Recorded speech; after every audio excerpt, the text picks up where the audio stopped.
ECG, electrocardiogram, हृदय विद्युत लेख। इस टेस्ट से हृदय की धड़कन और उसके विद्युत गतिविधि यानी इलेक्ट्रिकल एक्टिविटी को रिकॉर्ड किया जाता है। ईसीजी रिपोर्ट चार्ट होता है, इसमें जो जांचें होती है तो उसमें देखा जाता है हार्ट रेट यानी हृदय की धड़कन। तो यदि यह नॉर्मल स्थिति है तो 60 से 100 पर मिनट होना चाहिए। यदि धड़कन ज़्यादा है तो टैकीकार्डिया यानी धड़कन का बढ़ जाना। यदि धड़कन सामान्य स्थिति से कम है तो ब्रैडिकार्डिया यानी धड़कन का कम हो जाने की समस्या है। रिदम यानी लय, यदि सामान्य स्थिति है तो इसे रेगुलर होना चाहिए। असमान स्थिति होने पर यानी इरेगुलर होने पर एरिथमिया यानी धड़कन का अनियमित होना का समस्या है। पी वेव, तो यह भी नॉर्मल होना चाहिए। यदि कोई समस्या है तो एट्रियल डिजीज हो सकता है।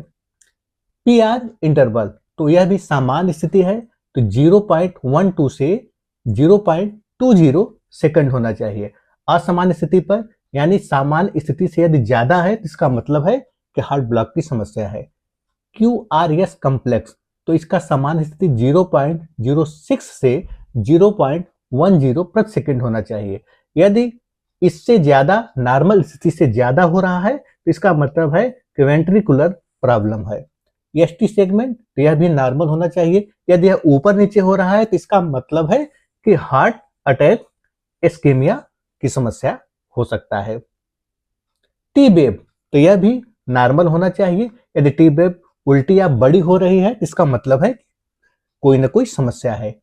क्यूटी इंटरवल, तो यह भी नॉर्मल होना चाहिए। यदि यह ज्यादा हो रहा है इसका मतलब है किसी गंभीर समस्या का संकेत हो सकता है। ईसीजी टेस्ट का जो मुख्य वजह होता है, यदि सीने में दर्द या भारीपन है, धड़कन तेज या अनियमित हो, चक्कर आने की समस्या है, सांस फूल रहा है और हार्ट की बीमारी का संदेह है, तो ऐसे मामलों में ईसीजी टेस्ट किया जाता है।